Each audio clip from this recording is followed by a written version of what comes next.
What would you say are sort of the core tenets, I guess, of jiu-jitsu? One of the cool things about jiu-jitsu is no matter your size or your strength, we don't rely on strength. It's a lot of technique and leverage. And that's another cool thing about it. You don't have to necessarily hurt somebody if you're a good jiu-jitsu guy. If somebody's out of control, they had too much to drink, take them down, pin them down, wait on help. I think that's so fitting that you're advocating and a part of something that can be such a big thing for women so that we can learn how to protect ourselves. Yeah, I'm proud of that we're teaching women how to defend themselves against could be an assault or something like that. No woman should ever feel like she should be scared. I mean, and that's just the unfortunate reality that we live in, is that it is just dangerous to simply exist as a woman.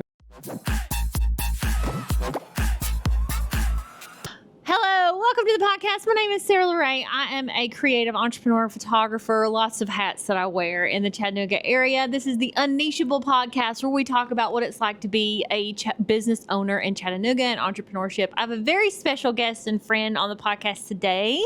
Andrew, you want to tell them a little about who you are, what you do? Yeah, sure. Thank you for having me on, first of all. This is awesome.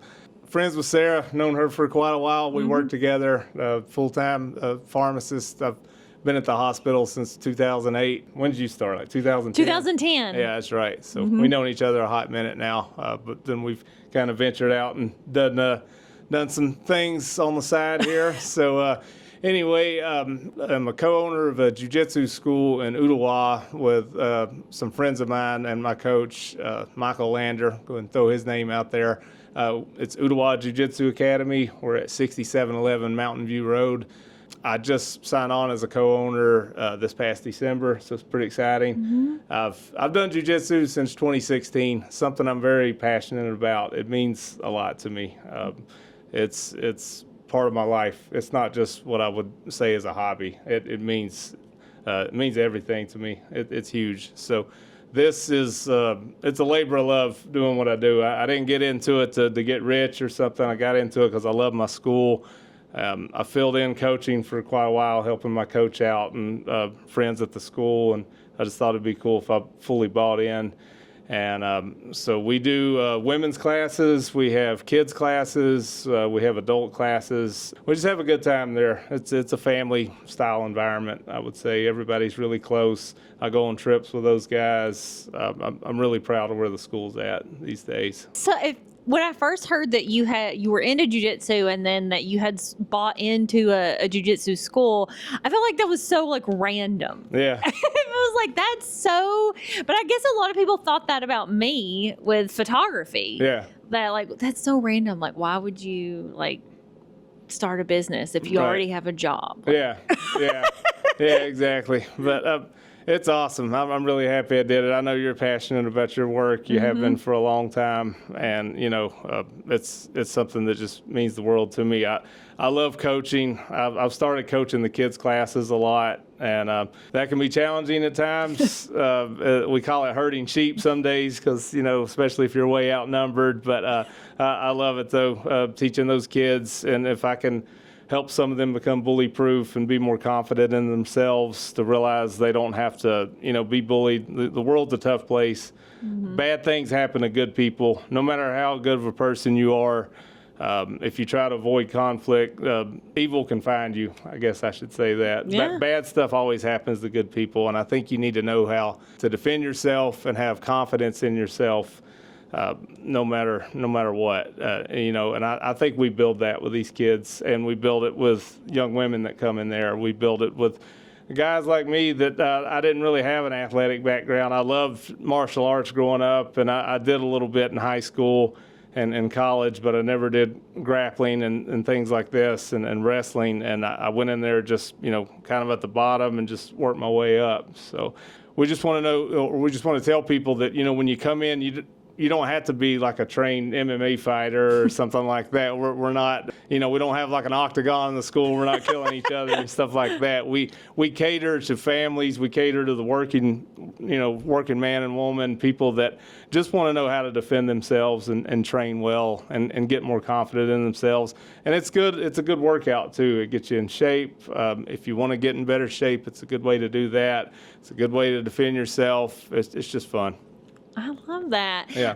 What kind of ages do you work with? Like what's like? Oh man, we're all over the place, which is kind of cool. The kids, I mean, my son Jax is in it. He just turned 7, so the kids start off pretty young. They can be 6. Usually the kids class, once they hit the teenage years, we'll start to bring them in the adult class, because once you get to high school, you look around like the high schoolers are huge now. I don't know what's in the water these days, but like the milk, the hormones. Yeah, they're like huge. So the kids class is, normally like 6 to maybe 12 or 13. Once they get to teenage years, we put them in with the adults. But I would say our average age for adults is in the 30s and 40s, to be honest with you. We've kind of got an older crowd. We do have a few younger guys there, but we cater to the older crowd, the older working crowd, the moms and dads and full-time working folks. Elder millennials. For a while there, my dad was in there boxing with us. No way. And Dad's 73 right now, so That's pretty cool. yeah. So all ages, man. We don't discriminate age. We'll take you. So What would you say are sort of the core like tenets, I guess, of jiu-jitsu? Like why would someone like that's an elder millennial, like why would someone seek out something like this, would you say? Yeah, it's a good question. I think one of the cool things about jiu-jitsu is no matter your size or your strength, we rely on technique. And I know guys that are 150 pounds that can just kick the living daylights out of somebody that outweighs them by 100, 150 pounds. Wow. It's all technique. We don't rely on strength. It's a lot of technique and leverage. And you don't necessarily have to be super athletic and have an awesome boxing background or be super strong. It's all technique and learning a good takedown, how to hold somebody down. And that's another cool thing about it. You don't have to necessarily hurt somebody if you're a good jiu-jitsu guy. If somebody's out of control, they had too much to drink, take them down, pin them down, wait on help. I tell people that all the time in my class. I'll do a drill where I'm just holding somebody down and waiting on help. Or it's okay to run away from a fight if you can get out of a bad situation. I teach this to the ladies to, avoid assaults and stuff, getting some guy that maybe is trying to hop, on you or abduct you and grab you to get away, and run away. It's awesome for anybody, no matter their athleticism or anything. That's why I think it appeals to everybody. It doesn't matter your athletic background. It matters how much you train and how much you put into it and study it. So it's more of like a mental sort of exercise in a way. Exactly. We call it human chess. I've seen several T-shirts that'll have like a chessboard and it's like a jiu-jitsu design. It's like human chess because you're a guy that's really good is 9 moves ahead of you, and he knows what you're gonna do. Yeah, he's making you do what he wants to do. He's a chess player, so I think that's kind of cool. I love that what you said too about the fact that your size necessarily doesn't matter or your strength, because that's such a powerful message to women, and that you guys do like the women classes. Yeah, and that's one of the reasons that when you said you were interested in that podcast, I was like, this would be great because you are actually the first dude that I've had on the podcast. Yeah. And I think that's so fitting that you are advocating and a part of something that can be such a big thing for women so that we can like learn how to protect ourselves. Yeah, exactly. I take a lot of pride in that. I really do. When we get girls that come in that maybe might be a little shy, and obviously I see why they're a little shy coming in, because there's, maybe it's a class and it's full of guys, because we do have predominantly male, Sure. In jiu-jitsu, but we'll get ladies, and as they study and train for a few months, you see their confidence grow and how much they're enjoying it and the confidence in themselves, and they'll get to a point where they'll get so well at what they're doing that if a guy comes in and I can tell he's a little cocky or something, I'll let him go with a girl and she can handle herself. I'm proud of that we're teaching women how to defend themselves against it could be an assault or something like that. No woman should ever feel like she should be scared, Yeah. I mean, and that's just the unfortunate reality that we live in, is that like it is just dangerous to simply exist as a woman. Exactly.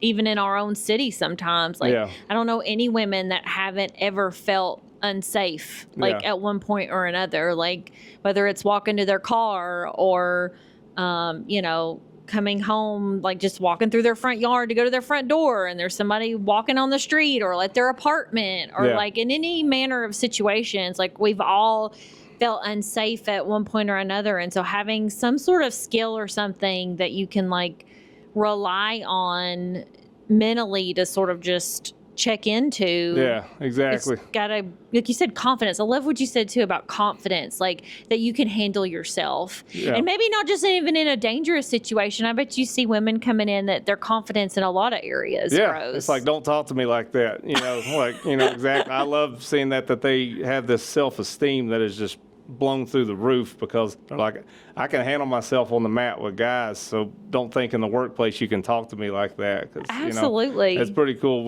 One of our students, she actually works at the hospital, and I've told her before, patients can be violent, that. So we've gone through scenarios where we'll have all the guys come in and try to help her, work on getting loose if somebody's grabbing your wrist or something like that. Wow. You know how it is when they're like administering medicine and patients getting violent. We'll do scenarios like that. We'll do scenarios where somebody's trying to drag you in a van, and we're teaching them to get their wrist, pull away, run away if they need to continue the fight, what they do. So I think that's pretty cool. I never thought about that, but that is so, I never thought about that, but that's so awesome, because that is something that you hear a lot about, like in the nursing, community, about how it's unsafe sometimes just to do your job. The Gracie's like Henner, and he's rolling out a program for healthcare workers specifically for preventing violence and things like that, standing up for yourself. Specifically, I think for women, because obviously the percentage of women that are nurses that are women is pretty large. So, your wife's a nurse. That's true. Have you taught her anything? Oh man, I wish. I try to sell her on it so many times. I'm like, you're a nurse, but I think she's a germaphobe. So that is one of the things in jiu-jitsu. It's not. There's no social distancing to it. So I mean, it's obviously grappling. So that's one of the things you do have to get used to, is wrestling around with somebody on the ground and sweating and stuff. But I don't know, for me, after a week or so, I kind of got used to that, and most of the people I train with are pretty used to it. So that's so funny, because I feel like in healthcare myself, bodies are just bodies. Like you kind of separate the grossness of it. But I guess maybe that's good that she hasn't. So, maybe she's a cleaner nurse for that reason. That's funny. Yeah, that's true. Oh my goodness, that's great. No, I love this conversation, and that, like I said, advocating for women to sort of, and I didn't even think about that. And I've never thought either about how that piece is something that I'm really passionate about too, because a lot of what I do in the studio is working with women to help boost their confidence on having a fun photo shoot to help them feel their body. And I could see how some of what I do is not just showing women beautiful photos of themselves, but during the session itself, helping them be more present in their body and sort of feeling more confident in it. And I could imagine when you're grappling with someone that you're having to figure out how to be more present in your body too. Yeah. And appreciate its strength. Yeah. And I just love, I love seeing their growth. I love seeing where people start and where they're going and where they keep going. I mean, we had a girl the other day that all the guys were training, and she was right by them, and she did a hip toss, and they all did a hip toss, and she did it the best. And we were like, the hips don't lie, man. You got it. So I mean, it's pretty cool just seeing somebody's confidence in themselves shoot up, and actually not just confidence, but their actual ability that they could handle themselves if they ever got into a situation, whether it be a full-on assault or just somebody that's being a creep and won't leave you alone or something. Right. Being able to, look them in the eye and be like, dude, you better back up. You don't know what you're about to get into. Yeah, you don't know what you're messing with. Yeah, so it's pretty cool. Well, that's kind of wild too, that, as women, that is often we tend to be such people pleasers. So even when someone is making us feel uncomfortable, it's, we don't have the confidence to sort of assert ourselves to get them to back off, because you don't want to assume anything or that you don't think you can do anything about it anyway. So I love that women that you've seen that come in, like it just gives them more confidence? Because like you said, I could see them just kind of like knowing in their head that they could take this dude. So therefore, why am I going to be intimidated or worried about what he thinks or like anything like that? Just like a mindset shift. Yeah, that's cool. Interesting. Yeah. So what about it? Like, I know you've been doing jiu-jitsu for like a long, long, long time. First of all, how did you like discover it? And second of all, I know you're so passionate about it. What do you think was like the thing that clicked in your head that was like, wow, this is something that I want to really, really pursue? Yeah. So growing up, I loved martial arts. My dad has been in it for a long time. He did Kempo. He did what's called Wing Chun. Bruce Lee did that as form of Kung Fu.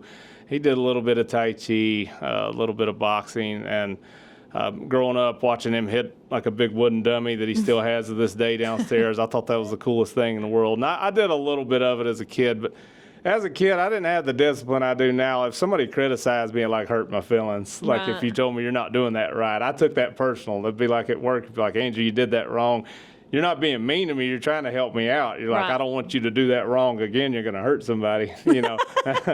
So like when Dad would tell me you're doing it wrong, I'd get my feelings hurt. And so it took me till I was an adult to realize he was trying to help me. But anyway, I digress and go back. I loved watching him do martial arts growing up. And then I watched the first UFC when I was a kid. My dad's the coolest guy in the world. He let me watch UFC when I was in elementary school. Back then, that was considered kind of human cockfighting, and not what it is now. It's kind of more of a sport and mainstream. It's on ESPN. Back then, that was like in Blockbuster Video. They put that back in the back corner behind the curtains. That was like almost kind of super violent. Yeah, super violent, which it was different back then. But anyway, Hoist Gracie entered the first UFC, barely 160, 170 pounds, wearing a gi, and all these guys he's going against were huge and just monsters and built big. And, you know, that was back when it was style versus style. It's not mixed martial arts like it is now, where a guy will do several different things. He'll be a boxer and a jiu-jitsu guy and a wrestler.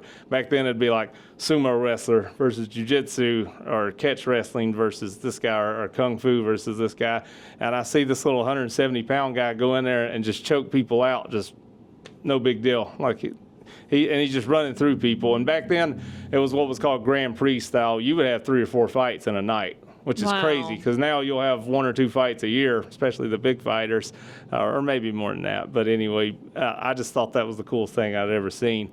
And then, you know, it was crazy. I was working one night, and I saw it pop up on my Facebook feed as I was leaving work. There was a jiu-jitsu school, and I sent the guy a message, and he responded within like 20 minutes. And this is on a Sunday morning. And I told my dad, I was like, I think I'm going to start doing jiu-jitsu again. It's time I get into something, you know. And I was in my 30s at that point. That was 2016. You know, I was a little more settled down, a little more mature. I could take criticism at that point. I was out of school, so I didn't have to worry about pharmacy school or anything else. I could devote my time. And I went in there, and the first year was very humbling. You know, because I'm not super athletic. I don't think I'm like a jock or anything like that. So the learning curve was steep. But going in and realizing how deep this stuff is and how good you can get if you just stick with it just blew my mind. And the people. There's guys that I walked in the first day and we trained together, and I trained with them last night. And we've been together for 9 years. So that's kind of the story, how I got into it. Yeah, it's just something. And I love hearing you talk about it. I love hearing people talk about things they're passionate about, which is one of the reasons I love doing this podcast, because that's something that I get to do. People talk about their passions. Yeah. Because it's a cool thing to see how, like, it was sort of, sounds like it started as like a hobby, and then that purpose for you sounds like it's sort of evolved, because now it sounds like when I hear you talk about it, you're talking about change that you are seeing in other people and not necessarily yourself. That's a great point, because you just kind of summed it up when you said a hobby at first, because it was a hobby at first. You know, I was doing it a couple days a week, and I'm like, this is cool. And as time went on, it was a lifestyle, and then those people are like family to you. You know, we're like a fraternity. Brothers and sisters, and we care about each other outside of the gym. You know, what's going on with each other's family, if somebody's sick or somebody loses somebody. I got to the point where I love seeing people get promoted more than I like seeing myself get promoted. In jiu-jitsu, just to give you a background, we don't promote like every few weeks. And that's not a knock on karate or any other martial art. It's just the belt progression's really slow. It takes a while. Like white to blue is, well, first of all, there's white belt, blue belt, purple belt, brown belt, black belt. White to blue, that took me 2.5 years. Blue to purple, that took me 4.5 years. I'm at purple right now. Then there's brown, then there's black. That takes a while.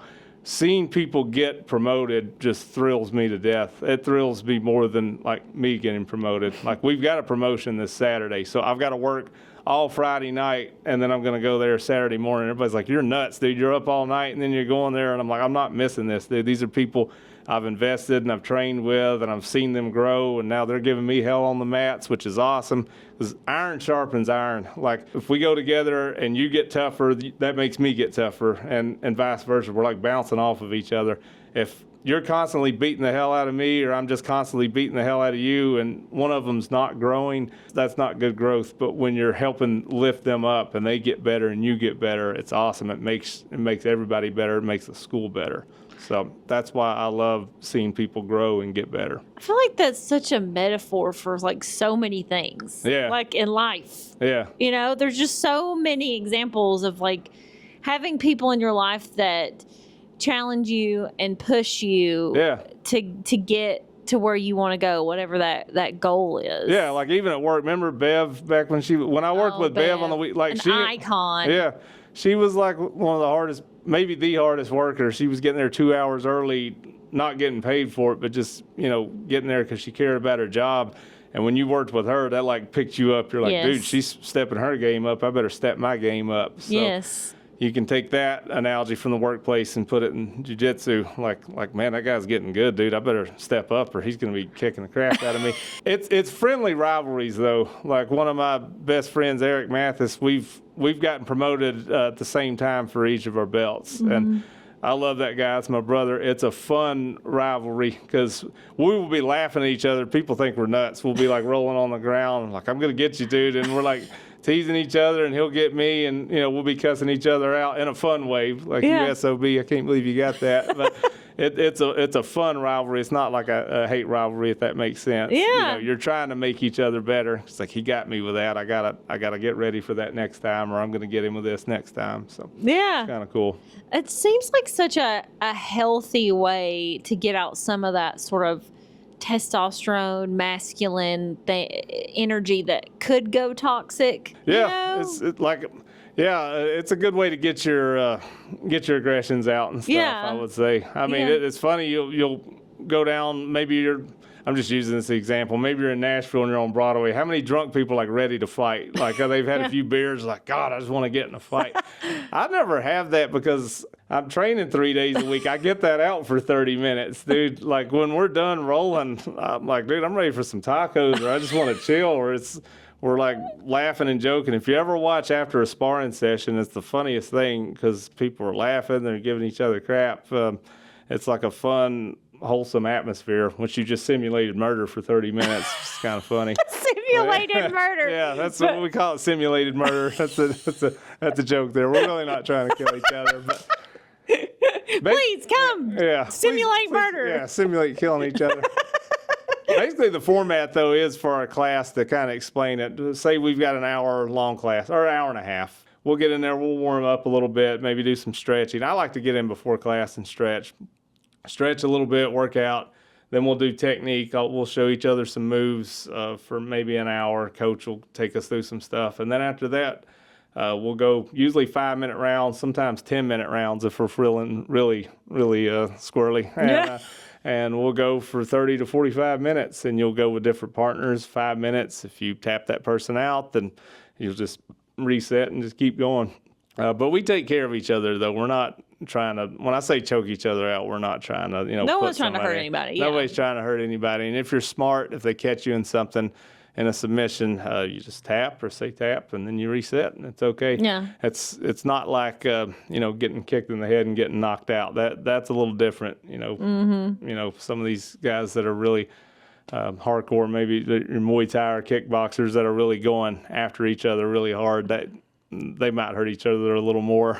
Yeah. But, yeah. It feels a little more digestible, and like, you're not going to have to worry about going into work next week with like a black Yeah, eye. I mean, I go to work right after I train because we train at 6 o'clock, and sometimes we'll have 2 classes, and then I'll leave right from there at 8, and I'll go shower, and then I'll go to work. Yeah. So I'll work a 10-hour shift after I've trained a couple hours. I feel like that's any sort of like maintenance physical activity, especially one I think that challenge you mentally too, is so just healthy for your overall mental health. Yeah. To like you were saying, like you don't have these like aggressions or anything. Like you're so much more balanced when you have like a healthy place to sort of, and just exercise in general. Yeah. But especially exercise, I think that exercises your physical body and also your mind at the same time, especially for people like myself or my husband, who our brains tend to like go like 1,000 miles an hour. Like for our mental health, it is just as important that our brains are exercised in the same way that our body is. And if you can do both at the same time, all the better. Yeah. Kind of thing. Yeah, that's a good point. And like my ego gets checked every night. Anytime I think, which is healthy. Yeah, exactly. Anytime maybe I'm starting to think, man, I'm getting better at this, I'm getting good, then somebody comes along that's better than you and kind of humbles you pretty quick. That's the beauty of jiu-jitsu. I mean, you get humbled. There's always somebody better than you, no matter, there's so much levels to this, so many levels to this, I should say, that anytime you start to get a big head, somebody will come along and smash that ego pretty quick, which is a good thing because you stay humble. You're confident, but you're humble at the same time. And going back to saying, that you're not looking to fight somebody or carry that aggression, I think part of that is we see so many guys that are smaller that come into jiu-jitsu that you would not realize how much of a killer they are. And so that's why, like, when you're out in a crowd, you don't know somebody's background. You don't know if they might have trained jiu-jitsu for 20 years. Or they might be a boxer. I mean, look at like Manny Pacquiao, how small he is. I mean, if you didn't know who he was and you walk up and fight, you're going to get your lights knocked out. And teach you to not underestimate people. Exactly. That's it. Don't judge a book by its cover. Just because somebody's smaller and stuff, don't mess with them. If they have cauliflower ears, don't ever mess with them, because that means they've been wrestling or on the mat. So if you ever see an older dude with cauliflower ears, don't pick a fight with him. Or if you're an overconfident frat bro that's a jerk, then pick a fight with him, and then that way you'll get humbled real quick. But maybe that needs to happen. Yeah, that's a rule to life. If you got cauliflower ears, don't fight them, because they're going to kill you. I've not heard that, but that makes sense. Yeah, I never heard that. That means before. they've been on the mat a long time, or they've wrestled or something like that. So don't ever pick a fight with cauliflower ears. If you take anything away from this podcast. We'll clip that, put it on Instagram. Make sure you share that with a friend. Yeah, but for sure, don't judge a book by its cover. So I'm not looking to fight when I go out, because I don't know what these people out there have done before in their background. So like any moms that like want to get their kid in a sport, maybe they're being bullied, or maybe they just need somewhere to, maybe they have a lot of energy, maybe they're struggling in school, maybe they're ADHD, maybe there's something like that, and they're looking for a sport or something to get their kid into. Like, don't be nervous that this is going to encourage them to be violent. Right, exactly. Because it's going to do the opposite. Yeah, I think so. It gives them structure. It's discipline. When the kids come in, I make them all line up on the wall. We bow in. When we bow, it's not like them bowing to me like a god or something. Like, I bow back to them, and I always say respect to you. And then we have a picture of the guy that's the head of our association, Pedro Sauer, and we call him Professor, and I say respect to Professor. So we all bow, and it's just a bow at the hips. It's not like we're dropping our knees and bowing like a prayer or something. So when we bow, I always make sure they know this is respect. Your respect to me, and I respect to you, because you're my students, and I'm your teacher. So I'm glad you guys are here, and hopefully you're glad I'm here, because I'm trying to teach you and I'm trying to help you get some structure for your life. So I make sure they all line up. When I'm talking, I want them to be quiet. It really helps when I've got a couple of adult assistants to help. We kind of wrangle them in, but we teach them structure, discipline. We do some warm-ups and some exercises to get them a little cardio, and then we'll teach them the moves. And a lot of times, like yesterday, I was showing them one move, and I'm like, it's okay if you just want to hold them here and wait on like your teacher to come help you. You know, you don't have to necessarily beat them up, or you can hold them down and say, stop. You know, you need to calm down. Or if somebody's messing with you and you're standing up and they grab you by the shirt and you break that grip and kind of push them off and point and be like, dude, leave me alone. I wasn't trying to mess with you, so leave me alone. Trying to teach the confidence of that and them to take care of themselves, because bullying's a horrible thing, and it's a domino effect and can lead to worse things as they get older. And I think that's contributing to bigger things in society, people being bullied and stuff. 100%. Yeah. Yeah, I like that. And like, just as we're sitting here having that conversation, I'm thinking about, like, I don't think a lot of moms, like, I'm going to sign my kid up for baseball or like all these sort of team sports. But Yeah.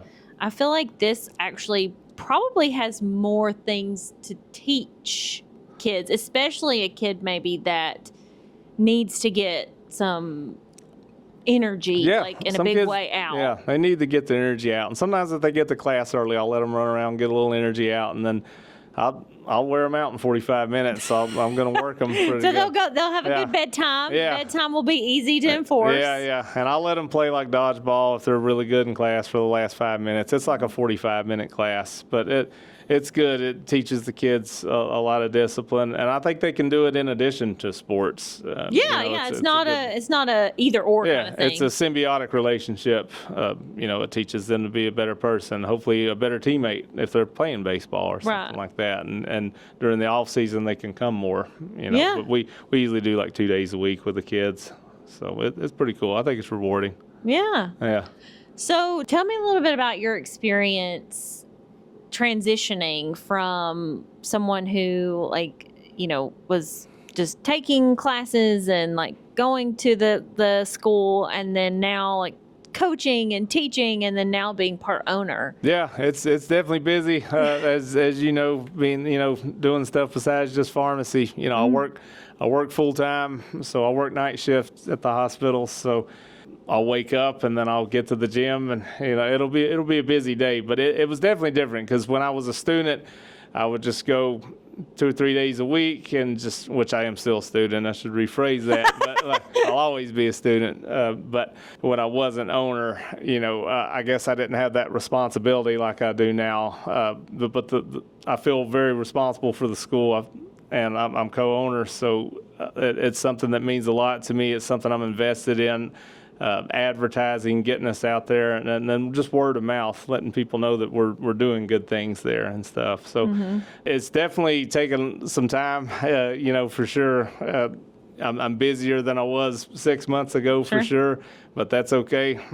We've got a good relationship with the other owners. Being a business owner is definitely different. This is the first time I've ever been a business owner in anything. So you have to prioritize things for sure and get used to that. But I enjoy it, because now we all have kind of a say-so in how the school's moving, and it's a group effort, and we all pitch in and kind of have a vision for where we see ourselves on down the line. I mean, it was a little bit of a process, because we moved locations. We were in a spot in Ooltewah, kind of close to the old Food City. Now we've moved to Mountain View Road, which is closer to Ooltewah High School. So it was an old office building, so we had to demo a bunch of cubicles and all this stuff, and then set the mats up and paint. And shout out to the other owners, man. Those guys busted their tails getting the place looking good, and I think it looks really good. Yeah. But it was a lot of work getting it set up, but now I think we're starting to see the fruits of our labor, and hopefully bigger things continue to go with it. Yeah. And I love that you are such an example of like following your passion in business. Because a lot of things like in the entrepreneurship world, and we've talked a lot on the podcast, is about like, finding your purpose and your why. And for me, I kind of sought out my business trying to find my purpose. And I feel like with you had a very clear purpose, and then like the business part kind of came afterwards. Right. Yeah. Which I think is a really cool thing. Yeah. So for a while, I would fill in and help coach way before, I was an owner. So it was something I was always passionate about, and I would do this if I could switch, and I love my job, but like, I mean, if I could coach full time and make a living, that's what I would do. It's my thing, you know. Yeah. You know, you found something that you really, and that's what it's about. You know, that's what I felt. Not everybody needs that. Like, not everybody needs that deep sense of meaning, and I think that's perfectly fine. Like, you don't need that in your work. Not everybody does. I definitely do. Yeah. And I'm constantly struggling to sort of like figure that out. Yeah. On like a deeper level, like what I'm doing with my life, like existentialism kind of like nonsense. I go down all these rabbit holes. Yeah. But yeah, I do love coaching. Like you were saying, kind of transitioning from being a full-time just student to now coaching in addition to being a student. I love the relationship I have with a lot of these people where they'll actually go up and ask my advice on stuff. That means a lot to me. That means you've got respect, you know. yeah, respect. It's very validating. Yeah, it's very validating. It's awesome, you know. And again, that's not an ego thing to me. It's just that it's humbling. It's awesome when people be like, Andrew, what do you think about this? Or help me out with this move, or I've been struggling. It means a lot to me that they would come up and ask my advice, you know, on that. So that's pretty cool. Really fills your cup. Yeah, for sure. Cup runs over there.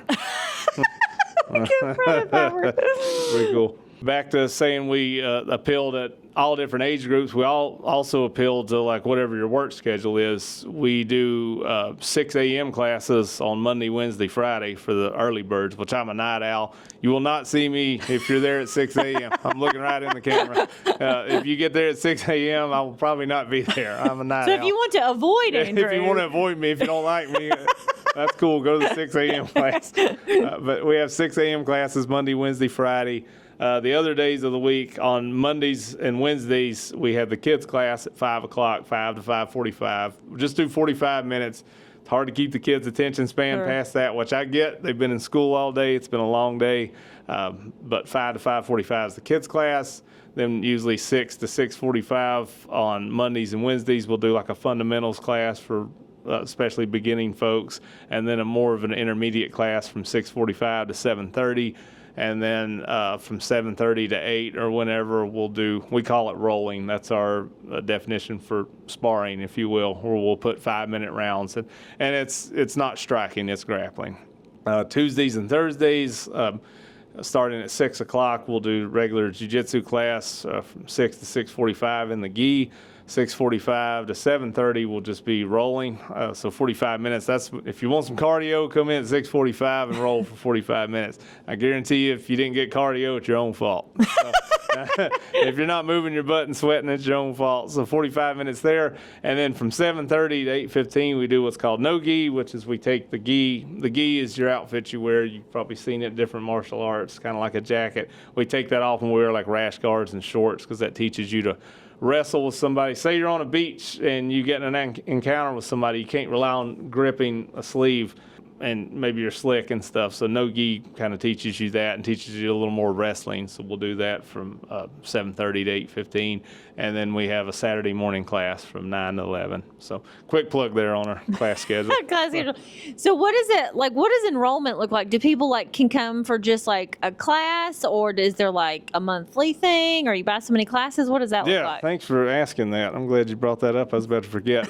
If you want to come check it out, we'll do a couple classes for free. You can come in, and we don't get our feelings hurt. If you come in for 1 or 2 classes, you're like, nah, I'm good. Yeah. That's not for me. I'm going to go play golf. That's cool. I'm not going to judge you. It's okay. No problem. If they do want to sign up, then we do a month-to-month thing. We don't lock people in with contracts and things like that, which is cool. The only thing, we do ask for people to commit for just 3 months, but then it's month-to-month. And life happens. We have people that come up, they have to move for a job, opportunity or something like that, and maybe they're not able to do it. And we always say you can always unquit jiu-jitsu. So if you need to quit and then come back for a while, which we've had people do that, that's cool. We're a very family style, so we don't want to pressure people and feel like we're not locking you into a 2-year contract with us. I'm like, we got them. We signed them. All right. Like Planet Fitness, and then you can't ever cancel it for the rest of your life. I'm not a used car salesman. This stuff sells itself, dude. I'm not going to like haggle with you and walk you down in the parking lot and be like, come on, don't leave. I want you to sign up. And if you do like it, I'm probably going to say I'd love to get you signed up. But if people don't want to, that's not my style. I'd make a terrible salesman, by the way.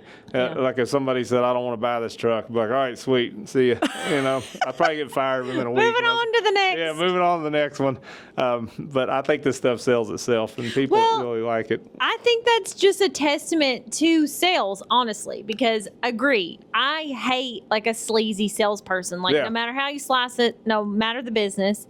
And as a business person, there have been times when I'm like, I need to make rent or whatever. And so like you feel like you need to but what I have figured out is that when you really believe that what you are offering people has value, and when you really believe that the value you're providing far exceeds the amount of money that you're charging people, you will never, ever feel like you're selling anything again. Exactly. That's a great point. I'm glad you said that. You will never feel salesy, and people won't feel sold to. You're not going to have to worry about coming across that way because you believe in the value of whatever product or service that you're providing, and people, and that is for me, selling products and services was just this huge flip in my brain.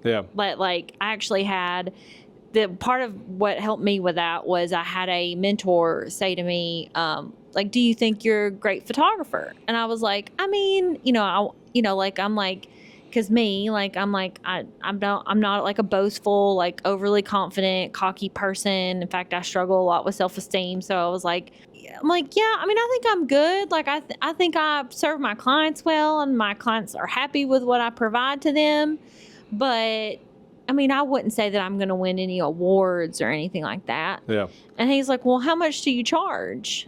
And I told him, and he goes, do you think a great photographer should be charging that much? And I was like, and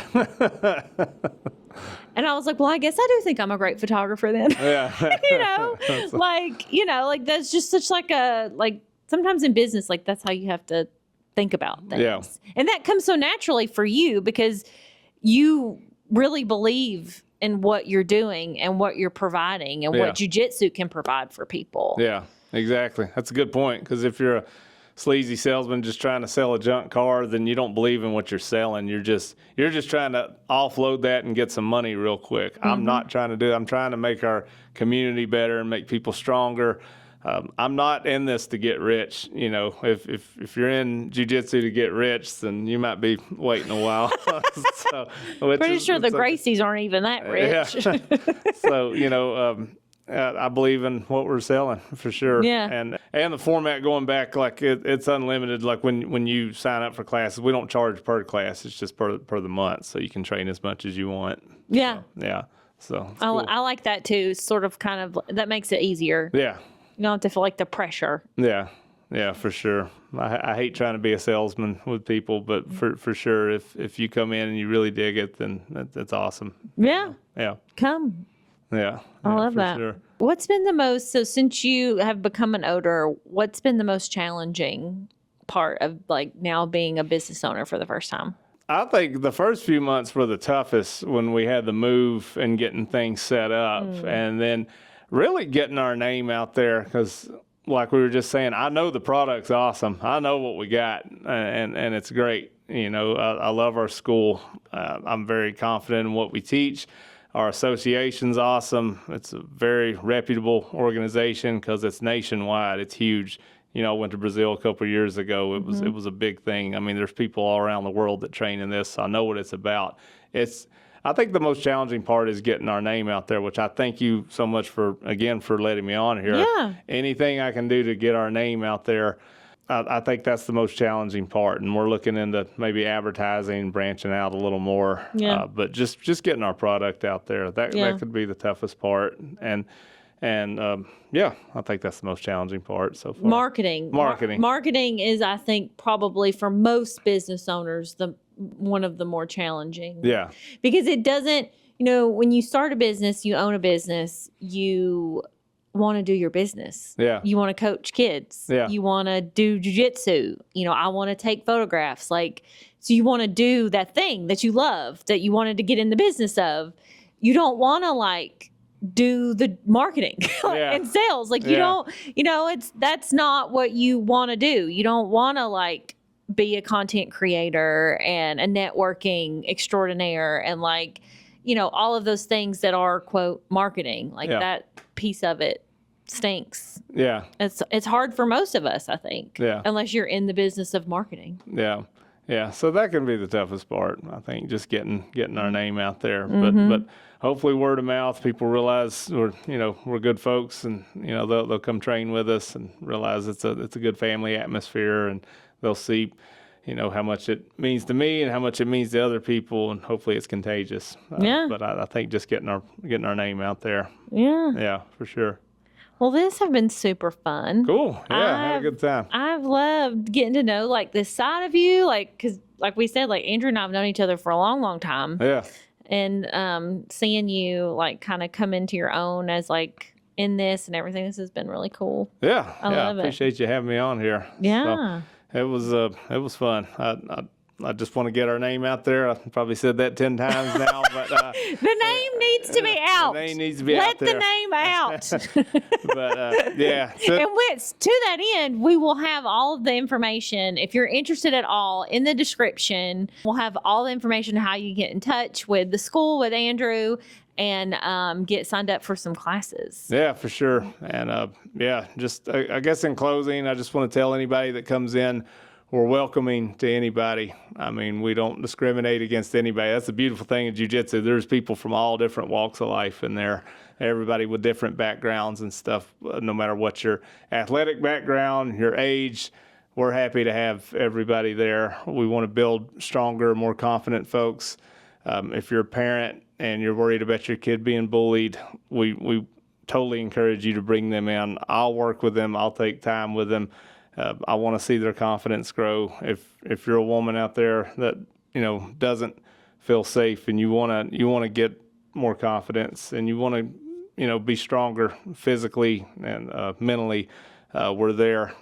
The coaches were always an open door. I told a couple ladies that just signed up a couple months ago, roll with me if you want to. We'll go slow. I want to bring you into this and get you stronger over time. I'm not going to force you into anything. If anybody here ever makes you feel uncomfortable, you come to me. We'll check them real quick. We're not going to put up with that. So you don't have to have this intimidating feeling when you walk in the door. If you're a dude and you want to train and you want to fight, we welcome you too. We welcome all sorts of different folks. But I feel like this feels very spiritual. I feel like it's Reverend Andrew. I'm selling the gospel of jiu-jitsu, brother. Feel the power. So if I'm not going to ask your money like a televangelist or something like that, preaching the gospel of jiu-jitsu here. But I mean, it does the way that you speak about it. It feels, like someone speaks about their religion in some kind of way. Yeah. That it's empowering and it's meant to fulfill you in lots of different ways. Yeah.